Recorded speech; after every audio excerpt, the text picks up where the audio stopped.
بھائی کیا ہو گیا ہے آپ کو؟ مجھے سب پتا چل گیا ہے، دھوکہ دے رہے تھے مجھے یہ لوگ، دھوکہ۔ ارسل آپ کو کچھ دکھانا چاہتی ہوں، کیا؟ چلے میرے ساتھ۔ غزل اس کا ہاتھ پکڑے اسے زمان کے کمرے کے پیچھے لے گئی۔ بھابھی یہ کہاں لے آئی ہیں آپ؟ ساتھ آتا زمان بھی بولا۔ غزل نے دروازہ کھولا، ارسل اس کے پیچھے چل دیا۔ کمرے کے ایک کونے پر بیٹھی عورت نے سر اٹھایا۔ سامنے 3 لوگ تھے۔ ارسل کا دماغ کام کرنے لگا۔ ماما کھانا دینا، ماما، پیاری ماما، اور وہ آخری آواز جو ایکسیڈنٹ کے وقت اس نے نکالی تھی، ماما۔ اس کی آنکھوں میں نمی آ گئی۔ ایک دم اس خاتون سے لپٹ گیا۔ ماما، ارسل رو رہا تھا، بری طرح رو رہا تھا۔ ایسے رو رہا تھا جیسے کوئی بچہ چیز نہ ملنے پر روتا ہے، لیکن اسے تو مل گئی تھی، اس کی ماں۔ وہ اپنی ماں کے لیے رو رہا تھا۔ ایک بچے کے لیے ماں سے بڑھ کر کوئی نہیں ہوتا۔ آج ارسل سمجھ گیا کہ کیوں اسے نعیمہ سے وہ شفقت اور پیار محسوس نہیں ہوتا تھا۔ آخر کو سگی ماں ہی ہوتی ہے، کوئی اور اس کی جگہ نہیں لے سکتا۔ اور آج سالوں بعد یہ لفظ اپنے لیے سن کر وہ عورت رونے لگی۔ غزل اور زمان کا بھی یہی حال تھا۔ دونوں کی آنکھیں اشک بار تھیں۔ وہ خاتون اسے دیوانہ وار چوم رہی تھی۔ ارسل کافی رونے کے بعد اٹھا اور اپنی ماں کا ہاتھ پکڑ کر انہیں نیچے لے جانے لگا۔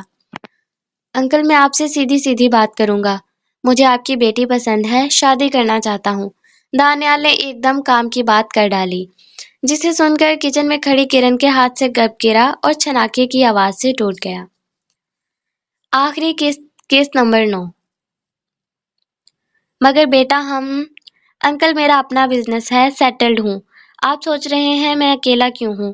میرے بابا ہیں لیکن وہ چل نہیں سکتے تو مجھے اکیلے آنا پڑا۔ سن کر افسوس ہوا، لیکن بیٹا یہ شادی کا معاملہ ہے، بہت انتظامات کرنے پڑتے ہیں۔ ارے نہیں انکل، اللہ کا دیا سب ہے، بس آپ اجازت دیں۔ بیٹا اچھی بات ہے، اللہ کا دیا سب ہے آپ کے پاس، لیکن ہمیں کچھ وقت دو، پھر ہم بتاتے ہیں۔ سعید نے آمنہ کو دیکھتے ہوئے کہا، ٹھیک ہے انکل، جتنا وقت چاہیں لے لیں، لیکن پلیز فیصلہ سوچ سمجھ کر کیجیے گا۔ اب میں چلتا ہوں۔ تم نے کچھ کھایا نہیں؟ نہیں انکل، اب جب اگلی بار آپ بلائیں گے تب کھاؤں گا، اس بار کے حصے کا بھی۔ ہاں، چلو صحیح ہے۔ عظیم اور نعیمہ صوفے پر